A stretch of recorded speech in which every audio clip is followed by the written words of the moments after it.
Mnogi su već počistili ostatke biljaka iz vrta i pripremili za daljnje radove. Sada je vrijeme za jesenju obradu tla. Tlo se može obrađivati na različite načine. Hoćemo li se odlučiti za prevrtanje zemlje ili za malčiranje?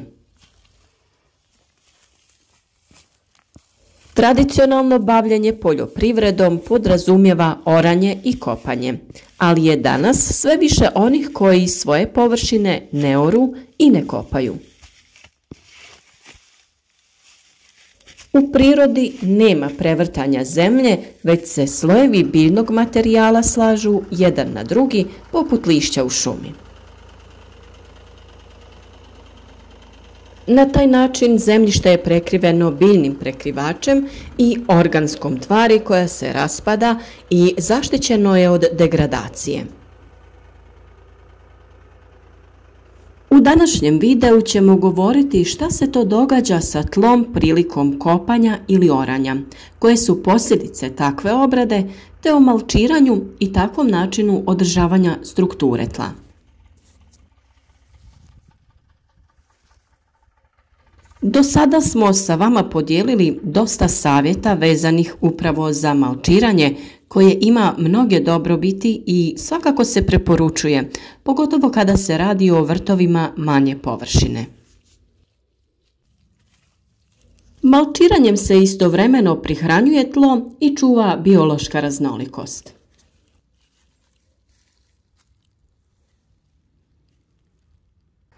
Prilikom oranja dolazi do stvaranja nepropusnog plužnog sloja. Stalnim oranjem na istoj dubini od nekih 25 do 30 cm stvara se nepropusni sloj.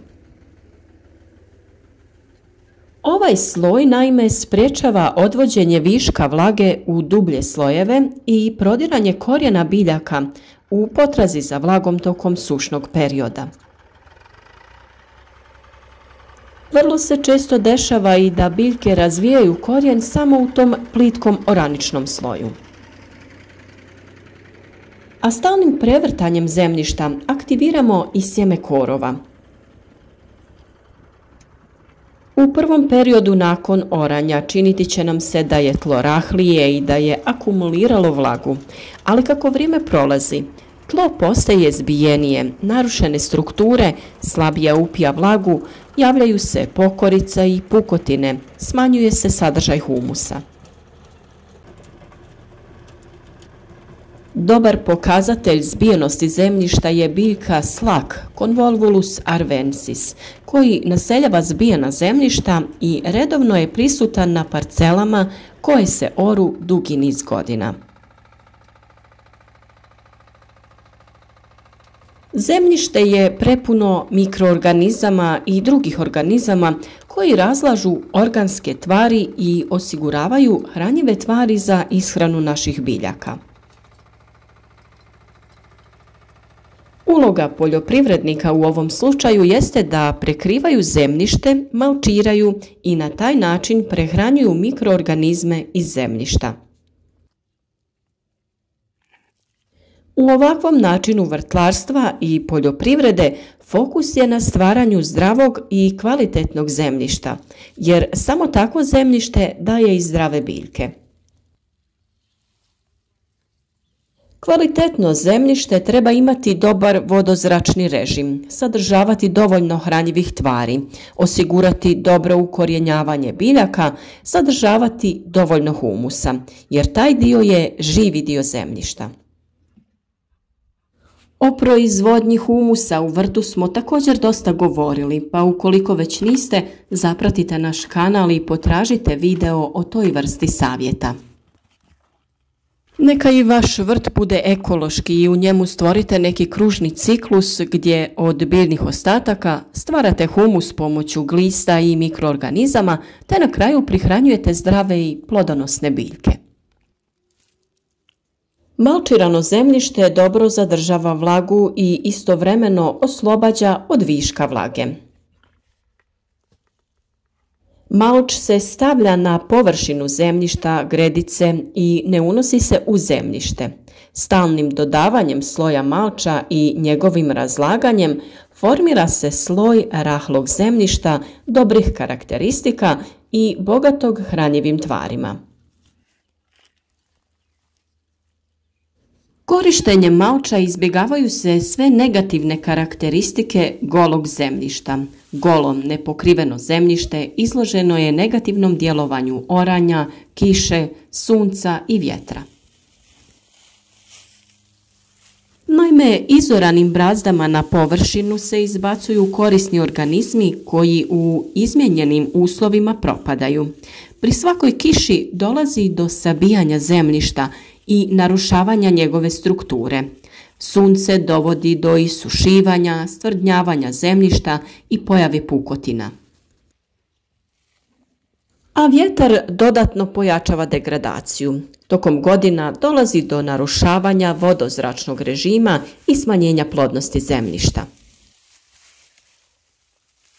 Sloj malča će pomoći zemljištu da dugo zadrži vlagu čak i u periodu suše, a da ne dođe do negativnih efekata.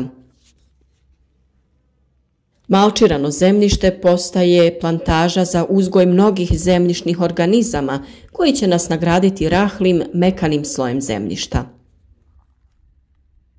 O malču smo već mnogo pričali, a kao malč može vam poslužiti slama, sjeno, kukuruzovina, biljni ostaci nakon berbe povrća, kompost, životinjsko gnojivo, glistinac i mnoge druge prirodne tvari. Stanje u kojem se malč nalazi ima veliki utjecaj na zemljište. Ukoliko kao malč koristimo zelenu masu, trebamo znati da ovakav malč privlači puževe i može biti dom mnogim drugim životinjama, povećava vlažnost, može biti prenositelj uzročnika bolesti. Zato se preporučuje da se izbjegava zeleni malč gdje su puževi problem. Zeleni biljni ostaci mogu se koristiti kao malč kada se biljni ostaci ostavljaju na gredicama tokom jeseni i zime kako bi se razložili do sljedeće vegetacije i radova.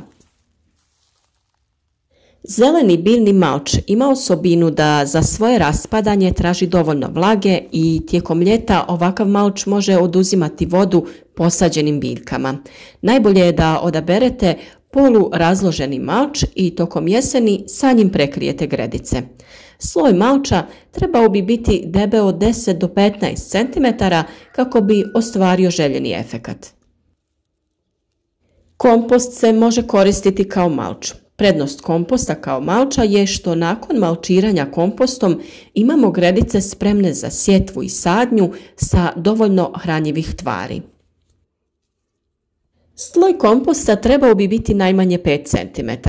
Kompost će spriječiti ostvarivanje mnogih biljnih infekcija. Kod nekih biljnih oboljenja spore koje izazivaju infekcije na biljkama nalaze se na površini tla i prilikom padanja kiše spore se sa kišnim kapima koje se odbijaju od tla dospijevaju na prizemno lišće.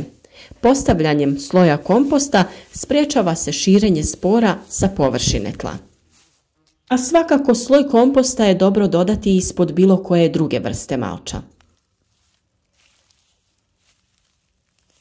Kako bi sačuvali zemljište koje ne oremo i ne kopamo, potrebno se pridržavati određenih pravila. Obavezno formirajte gredice i nikada ih ne gazite. Hodajte stazicama koje ste napravili između gredica. Zemljište prilikom pripreme za sjetvu i sadnju nemojte kopati dublje od 5 cm, a korove uklanjajte čupanjem. Obavezno redovno svake godine dodajte sloj malča debljine od 5 cm i više. Prilikom jesenskog malčiranja može se dodati kompost, glistenjak ili stajnjak kako bi gredice obogatili hranjivim tvarima. Kada radimo sa ovakvom vrstom zemljišta, ono treba uvijek biti prekriveno, osim kada se u rano proljeće razgrne sloj malča da bi se tlo brže ugrijalo i kada ga razgrnemo da bi obavili sjetvu ili sadnju.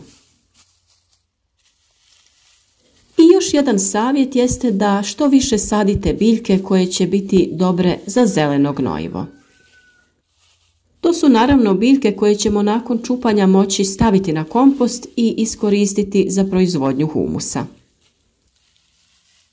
Ukoliko vam se ovakav način uzgoja i obrade tla čini zanimljiv, isprobajte ga jer je vrlo efikasan.